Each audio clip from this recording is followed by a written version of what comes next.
Olá, eu sou Gilda Porta, eu sou hepatologista pediátrica, sou presidente da sociedade do grupo do Departamento de Hepatologia da Sociedade Brasileira de Pediatria, sou hepatologista e membro de transplante de fígado do grupo do Hospital Menino Jesus e Sírio-Libanês de São Paulo. Hoje nós vamos falar de colestase intrahepática familiar, que é uma doença, um grupo complexo de doenças colestáticas, que é uma doença que aparece na infância desde quando a criança nasce. E uma outra coisa que são doenças que individualmente são raras e muitas vezes tem um grupo sindrômico, ou seja, tem várias manifestações clínicas que aparecem desde o período neonatal. Então, como vocês podem ver aqui, que a excreção normal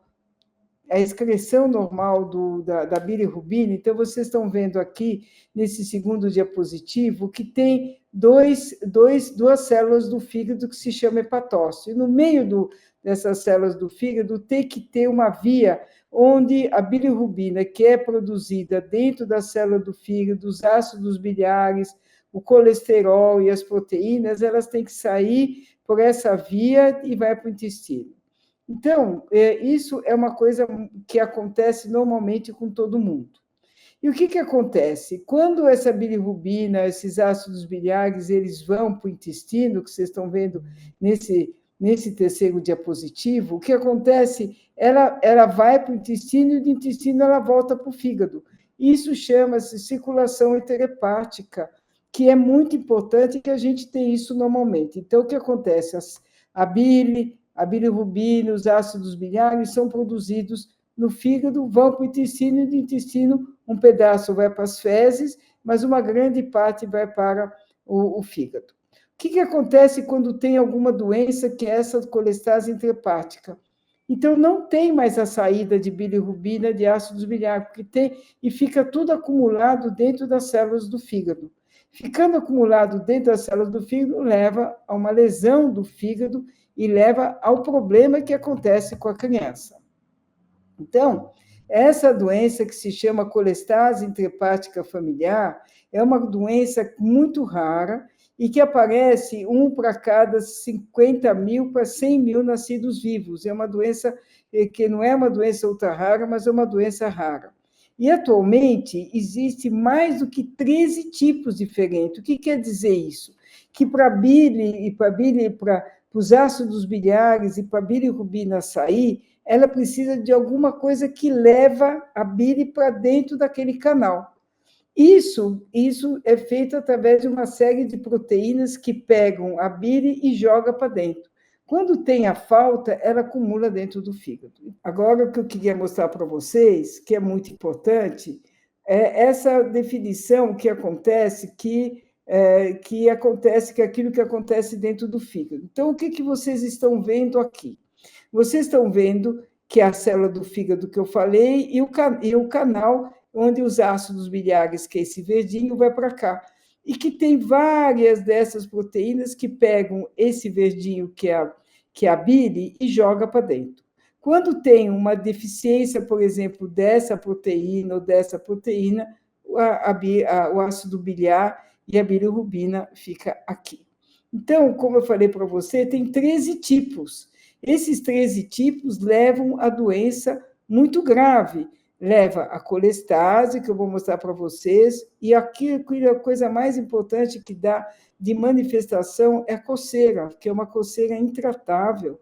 E, laboratorialmente, eu vou mostrar para vocês, é um marcador super importante que a gente considera que se chama gama-GT. Como é que faz o diagnóstico dessa doença? Então, o diagnóstico é um quadro clínico laboratorial, a história familiar, existem irmãos que são afetados, que muitas dessas crianças morrem nos primeiros meses de vida, e quando a gente vê que nasce um irmão com a mesma coisa, a gente vai atrás, é uma doença genética. O estudo genético é fundamental e obrigatório, porque a gente precisa saber qual é o tipo da doença, qual é o tipo da deficiência que tem. E a gente também tem que confirmar o diagnóstico, tem que orientar o tratamento e orientar o prognóstico. Então, é considerado mesmo uma doença ultra rara, e nem todos os pediatras, os gastroenterologistas pensam nesse diagnóstico.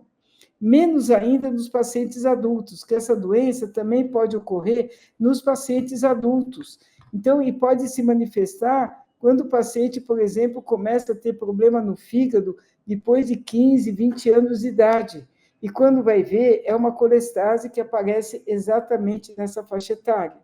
A outra coisa, em adultos, por exemplo, que tem cálculo de vesícula, e pode ser essa doença genética. Então, não é uma doença que muitas vezes não só começa quando o bebê nasce, mas também pode aparecer no adulto. O diagnóstico, muitas vezes, a coceira, e que muitas vezes essa coceira ela é totalmente confundida com problema de pele. Então, muitas vezes, a mãe leva a criança no dermatologista achando que é uma alergia, e quando vai ver, é uma doença metabólica. O que a gente deve suspeitar dessas crianças? Então, deve suspeitar todo o recém-nascido, que vocês veem que estão bem amarelinhos, com o xixi bem escuro e com as fezes que podem ser muito claras. Então, isso aqui é uma coisa que chama muito atenção. Então, e a outra coisa que é principalmente é a coceira, que começa a partir dos 3 meses de idade que a criança tem. Então, essa é a característica dessa doença. E a gente, claro, que tem que excluir outras doenças que também pode ter, mas a coisa principal na colestase intrahepática é o prurido, além da icterícia que pode aparecer, mas o que chama atenção é o prurido. É uma coisa incapacitante e é desproporcional, o prurido é totalmente desproporcional à bilirrubina, icterícia. Então, a criança fica o dia inteiro coçando, o dia inteiro. Geralmente é mais grave em 2 tipos, no tipo 1 e no tipo 2, que leva a esse prurido e a criança não vive, dorme, e os familiares, os cuidadores também não dormem, que leva a uma exaustão, não só da criança, como também do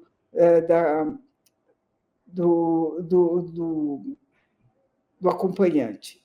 E tem vários tipos. Então, pode começar já no período neonatal, ou pode começar tardiamente, como eu falei para vocês. Essas doenças são muito graves e que todas, a maioria, aparecem na infância, e umas que são muito, que vão, a maioria desses casos, a gente não faz diagnóstico, ou quando faz diagnóstico, a criança já está numa fase muito grave que precisa ir para o transplante de fígado. Então, você tem o tipo 1 e o tipo 2, então, por exemplo, tem doença, por exemplo, que não só se manifesta no fígado, mas também no intestino, como essa colestase familiar tipo 1. Então, a criança tem comprometimento no fígado, comprometimento do pâncreas e comprometimento no intestino. Isso a gente vai saber não só do ponto de vista da manifestação clínica, mas uma coisa que é interessante, que a genética vai dizer isso. Daí a importância de todo esse caso, todas essas doenças, a gente manda fazer o estudo genético. A outra coisa é que as crianças têm falha de crescimento, as crianças não se desenvolvem. Aqui são 2 irmãos que tinham uma doença colestática tipo 1, eles não eram gemelares, e os 2 foram submetidos a transplante de fígado. Como é que a gente faz o diagnóstico? Então, o diagnóstico é clínico, que a gente olha, que você tem um prurido muito intenso, está amarela, o corpo da criança é todo amarelo, o xixi é muito escuro, e a gente vai para os exames de sangue. Os exames de sangue, que o mais importante, é um exame que a gente usa, que não só o médico, como o pediatra, como os próprios pais também aprendem isso, quando fala, nossa, a minha TGO-TGP, que é um exame que todo mundo conhece, que é a transaminase está alta, mas a gama-GT da criança é normal. Então, essa é a característica de todos os tipos, quase todos os tipos, menos 2 tipos que a gama-GT é normal. Então, isso é uma observação que, às vezes, os pais falam. E essas doenças progridem muito, 10 a 15% das crianças vão para transplante. O mais grave de todos, que evolui muito rápido para transplante, é o tipo 2, e essa daqui, que é o tipo 4, é muito rápido, a criança vai numa fase muito grave, a criança perde o fígado, fica com as manifestações de uma cirrose e precisa de transplante imediatamente. A genética é o fundamental. A gente tem que fazer, muitas vezes, os pais, eles que levam a doença para a criança, que é uma doença autossômica recessiva, e aí, quando um deles tem a doença, tem que fazer aconselhamento genético, que tem uma chance de 25% do irmão que vai nascer ter a mesma doença. Então, a gente tem que explicar para os pais, uma vez feito o diagnóstico, fazer a genética, explicar para os pais da importância de fazer a genética também dos pais e que 25% dos casos o próprio irmão pode nascer com a mesma doença. Como é que a gente trata? Então, tem vários tipos de tratamento. Até então, a gente trata, tem tratamento, mas não cura a criança e muitas vezes não melhora absolutamente nada a coceira da criança. A icterícia, o amarelo do olho também não melhora. Então, a gente tem o uso desoxicólico, rifampicina, pode melhorar e reduz a toxicidade, porém, não resolve absolutamente nada. Controle da coceira também não adianta, por quê? Porque o ácido biliar, a bile, que está no sangue, deixa a criança ficar coçando, então não adianta a gente dar. Então tem que ter alguma coisa que bloqueia no intestino. Lembra que eu falei para vocês? A bile vai para o intestino, do intestino vai 5% para as fezes, o resto volta de novo para o fígado. Então tem que ter alguma coisa que bloqueia no nível do intestino essa bile voltar para o fígado, né? E que com isso melhora a coceira. E uma coisa que essas crianças têm, geralmente as crianças são desnutridas, ou essas crianças têm deficiência das vitaminas, a gente precisa fazer um suporte de vitamina para essas crianças. Portanto, o objetivo nosso do tratamento é reduzir os ácidos biliares, que eu falei para vocês, melhorar o estado nutricional, o tratamento da coceira, prevenir a fibrose e a cirrose do fígado, e uma coisa que é importante, melhorar a qualidade de vida, não só da criança, como também dos cuidadores. E o tratamento pode ser clínico. O tratamento pode ser clínico, que eu falei para vocês, que aqueles medicamentos que não funcionam do ponto de vista de melhorar a clínica da criança, do prurido. Atualmente, nós vamos ter remédio no futuro, mas tem o tratamento cirúrgico, que é a drenagem biliar. O que eles fazem? Eles fazem de um jeito que a bile ela não volta de novo para o intestino. Então, eles cortam um pedaço e a bile que vai para o intestino ela não volta para o fígado. E, finalmente, os casos graves é o transplante de fígado, que, infelizmente, aqui no nosso país, a gente não tem muito fígado de cadáver e a gente utiliza o intervivos com excelente sucesso. E, finalmente, o que tem? O que tem de novo? De novo, eles pensaram, se o problema é no intestino, que a bile chega no intestino, só um pedaço vai para as fezes e o resto volta para o fígado, tinha que ter um remédio que bloqueia aqui. Esse remédio, ele bloqueia a nível do intestino e, com isso, interrompe, portanto, a circulação da bile e dos ácidos biliares que vão para cá, portanto, diminui a coceira dessa criança. Portanto, e outra coisa, como é que faz o acompanhamento e monitoramento dos pacientes? Tem que fazer consulta regular, tem que ter uma equipe que tem enfermeira, tem psicólogo, porque essas crianças não vivem, os pais também ficam muito irritados porque não dormem, uma péssima qualidade de vida, então a gente precisa dar um suporte, principalmente com psicólogos e com vários especialistas. O monitoramento da função hepática, porque se a criança piora, imediatamente a criança tem que ir para o transplante, e a avaliação do crescimento. O que acontece é que, como essas doenças são muito graves, apesar da gente fazer tudo isso, muitas vezes a gente não tem sucesso, e daí, muitas vezes, é obrigado a encaminhar para transplante de fígado.